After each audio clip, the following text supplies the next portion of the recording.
श्रीकृष्ण करुणा कर जनहित राधापति सुंदरम श्याम कामजित प्रसन्न वदनम वंशीधर मोहनम भाले चंदन बिंदु इंदु कन्ने लसत कुंडल दिव्यांगवर शोभित नटवर त्रैलोक्यनाथम भजे त्रैलोक्यनाथम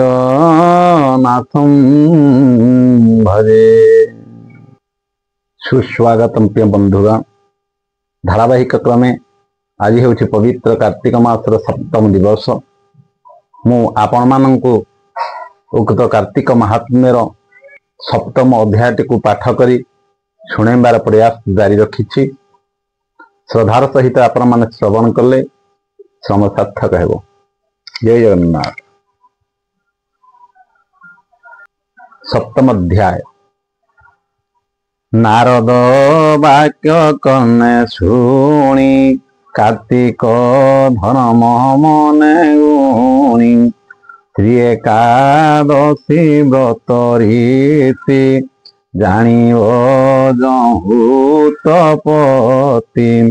तुलसी महिमा कथने पुणी संशय राजा मने नारद मुख चाहि भणी भमुनि असंभव वाणी किंपा कार्तिक उद्यापन तुलसी मूले दीपदान विशेष तुलसी सेवने असंख्य धर्म दीपदाने से कथा कह मुनिवर शुणी संशय जाऊ दूर पृथुवचने देव ऋषि बोलंती शुण मनुवंशी तुलसी वृक्ष जंजात कहिबा तहि अचरित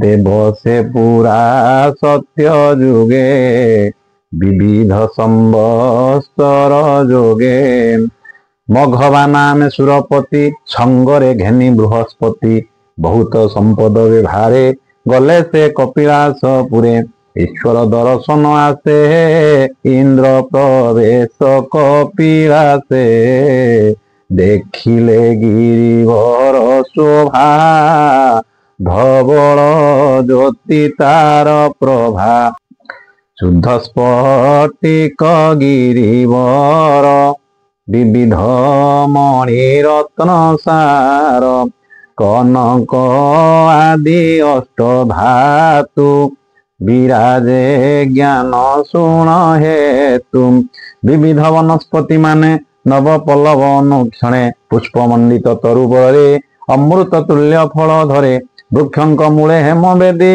सुनंदा नामे बहे नदी शुद्ध स्फटिक परिमल सर्वदा सवि बहे जल सारस गण जुथे जुथे जेन्हे विबुधे स्वर्ग पथे कमल कुमुद नीलेन्द्री पुष्पे सुंदर दिशे नदी तीरे वसंती सिद्धगण ध्याने चिंतन्ति नारायण केवल योगी शिव पादे मन निवेशी अप्रमादे सहस्र सहस्र अछंती देखी आनंद सचीपति सेवने जेते पशु जीवे निर्भरे विहरन्ति सर्वे रूपे दिशन्ति दिव्य शोभा सबुरी देहे शिव प्रभा करिण जथे मत गज कहन्ति ऐरावत तेज बने चरन्ति काम धेनु शरद शशि प्राय तनु मृग शार्दूल सिंह शशा केहि काहाकु नाही हिंसा सर्वे भखन्ति पत्र फल पीनर मोदा नदी जल शिव आश्रये महातेज देखि विचारे देवराज ईश्वर संपदर मूल्य तिनि भुवने नाही तुल्य वन पर्वत एड़े शोभा किबा सुंदर पुर प्रभा କେମନ୍ତେ ଦେଖିବା ଲୋଚନେ ବୁଝିବା ଶଙ୍କର ଦର୍ଶନେ। ଏତେ ବିଚାରିତ ହୁଞ୍ଚଳି ଈଶ୍ୱର ସିଂହ ଦ୍ୱାରେ ମିଳି ବାସବ ଆଗମନ ଜାଣି ଦ୍ୱାରେ ବସିଲେ ଚୂଳ ପାଣି। ବାସବ ଗର୍ବ ବିନାଶନେ ଶିବ ବିଚାର କଲେ ମନେ ନିଜ ସ୍ୱରୂପ ଗୋପ୍ୟ କରି ମାୟା ମନୁଷ୍ୟ ରୂପ ଧରି ଜଳାବସ୍ଥା ତନୁ କ୍ଷୀଣ ମଳିନ ବସ୍ତ୍ର ବେଶହୀନ ଅଧେ ବଦନେ ଦ୍ୱାରେ ବସି ଇନ୍ଦ୍ର ତା ସନିଧେ ପ୍ରବେଶୀ।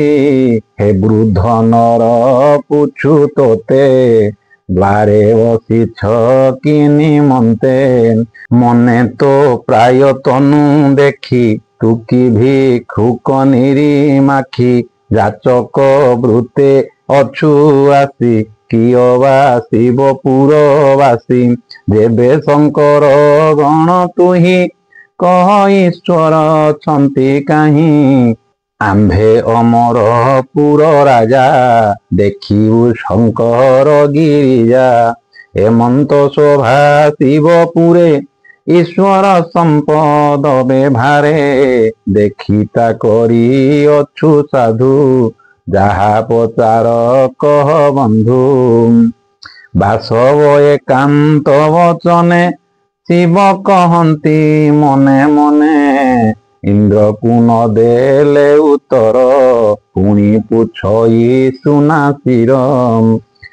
ତୁ କି ବଧିର ଜଳଦନ ପୁଛିଲେ ନ କହୁ ବଚନ ଆମ୍ଭେ ଅମର ପୁର ରାଜା ଦେଖିବୁ ଶଙ୍କର ଗିରିଜା। ତୁ କେଉଁ ଗର୍ବେ ବସିଅଛୁ କଥା ନ କହୁ ଆମ୍ଭେ ପୁଛୁ ଇନ୍ଦ୍ରକୁ ଚାହିଁ ମନେ କୋପି କିଞ୍ଚିତେ ଉଷ୍ଠେ ଦନ୍ତ ଚାପି। ହଲାଏମନ୍ତ ବାସବ ବଚନେ ଶଙ୍କର କର୍କଶ ଲୋଚନେ ଦେଖି ସକ୍ରୋଧ ସୁରପତି ଘେନିଲେ କୁଳାସ ଶକତି। ରାଜସ ଗୁଣେ ସଚିନାହା ରୁଦ୍ରଙ୍କୁ ପ୍ରହାରିଲେ ତାହା ସେବଳ ରୁଦ୍ର କଣ୍ଠେ ପଡ଼ି ଶୁଭିଲା ଯେହ୍ନେ ଘଡ଼ଘଡ଼ି। ଅଙ୍ଗେ ନ ଭେଦି ଦେବସର ଉପୁଡ଼ି ପଡ଼ିଲା ଭୂମିର ଈଶ୍ୱର କଣ୍ଠେ ବଜ୍ର ବାଜି ଅନଳ ଜାତ ହେଲା ଗର୍ଜି। କଣ୍ଠ ଦିଶିଲା କୃଷ୍ଣ ବର୍ଣ୍ଣ ନିଜ ସ୍ୱରୂପ ତ୍ରିଲୋଚନ ମଣିକୁଣ୍ଡଳ ଫଣିହାର ଦେଖି କମ୍ପଇ ସୁନା ଶିର।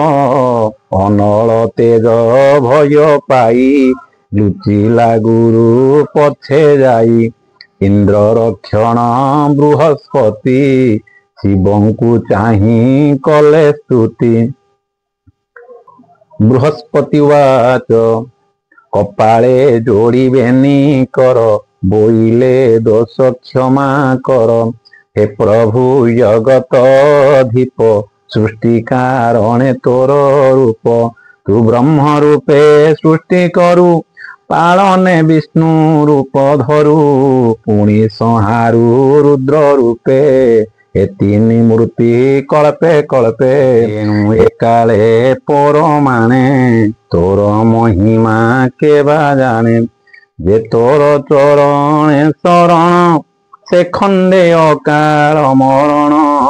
ଅଶେଷ ବିପତ୍ତିରୁ ତରେ ଯେ ନିତ୍ୟ ତବ ନାମ ଧରେ। ତୁ ଦେବ ଦେବ ମହାଦେବ ସର୍ବମଙ୍ଗଳ ସଦା ଶିବ ପ୍ରାଣୀଙ୍କ ସୁଗତିଦାୟକ ନମୋ ନମସ୍ତେ ତ୍ରିୟମ୍ବକ। ଅନ୍ଧ କରି ପୁରୀ ତ୍ରିପୁରାରୀ ନମୋ ବିରୂପ ରୂପଧାରୀ। ତୋର ମହିମା ଗୋଚର କାହିଁ ଜାଣିବ ପୁରନ୍ଦର ନ ଜାଣି ଦ୍ରୋହ କଲା ତୋତେ ଏବେ କମ୍ପଇ ଭୟ ଚିତେ। ତୁ ଯେବେ ନ କରିବୁ ତ୍ରାହି ଆଉ ରକ୍ଷକ ଅଛି କାହିଁ। କରୁଣା କର ତୋ ମହିମା ଇନ୍ଦ୍ର ଅପରାଧ କର କ୍ଷମା। ସେବକ ହେଲେ ଅପରାଧୀ ତୁ ପ୍ରଭୁ କରୁଣା ବାରିଧି। ଆମ୍ଭେ ସକଳ ସୁରଗଣ ତୋର ସେବକ ନିଶ୍ଚେ ଜାଣ। ପ୍ରସନ୍ନ ହୋଇ ଦୟା କର ଜୀବନେ ବର୍ତ୍ତୁ ସୁନା ଶିର। ହେମନ୍ତ ବୋଲି ସ୍ତୁତି ଭଣି ଶୁଣି ସନ୍ତୋଷ ଶୂଳ ପାଣି ଅଙ୍ଗିରା ମୁଖ ଚାହିଁ ହର ବୋଲନ୍ତି ଧନ୍ୟ ଜୀବ ତୋର। ଇନ୍ଦ୍ରରେ ଦେଲୁ ଜୀବଦାନ ଏଣୁ ତୋ ଜୀବ ନାମ ଘେନ ଏବେ ଅମର ପୁରେ ଚଳ ସଙ୍ଗତେ ଘେନ ଆଖଣ୍ଡଳ। रुद्र श्रीमुख आज्ञा पाई जीव संगते सती साई शिव चरण तले पड़ी उठी कपाळे कर जोड़ी करंती विपरीत गति अदृश्य हेले उमापति इंद्र मनरे चिंता करी गले से बाचस्पति पुरी एठु अंतरे शुणनु रूप ईश्वर देहु जेउ ताप अनल रूपे उत्पत्ति दहई आकाश धरित्री ता देखी देव विश्वनाथे अग्नि की घेनी बाम हस्ते गंगा सागर भेट जही से अग्नि पकाइले तही बाहुड़ी विजय कपिला से ठु अंतरे बिहि बसे रुद्र नल पड़ी जले इंद्र अर्जिला कर्म फले जात बालक रूप धरी कांदई घोर लाभ करी ध्वनि शुभई तिनि पुरे शुणी कंपंती सुर नरे तरस्त होई सर्व जंतु केही न जाने किस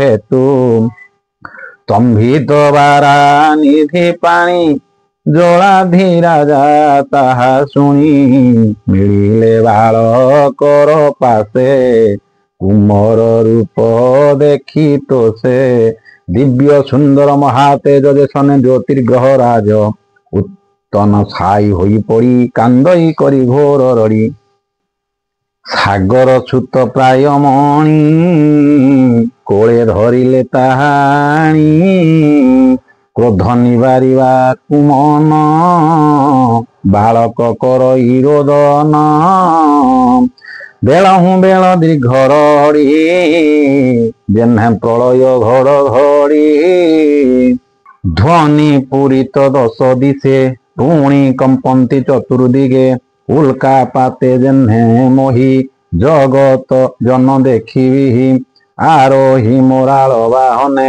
प्रवेश सिंधु समीर ध्याने ब्रह्मा को देखी जलेश्वर चरणे कला नमस्कार पुत्र को ब्रह्मा करे देई कहई भक्ति भाव बही भो प्रभु ए मोर नंदन जन्म हुकर इरोदन केवे नहिला शांत चित तुम्हे जगत रत तात ए पुत्र क्रोध शांत कर प्रसन्न होई दिय बर मुटुंभ चरण रे दास पुत्र को करी मो संतोष सागर बाके पदम योनि बालक प्रति दया घेनी बोइले क्रोध शांत कर युवा अवस्था हेउ तोर संसार हुओ महाराजा सकल लोके पाओ पूजा इच्छारे भोग कर मही तोते जिणंता नहु केही जलु जे हेलु अवतार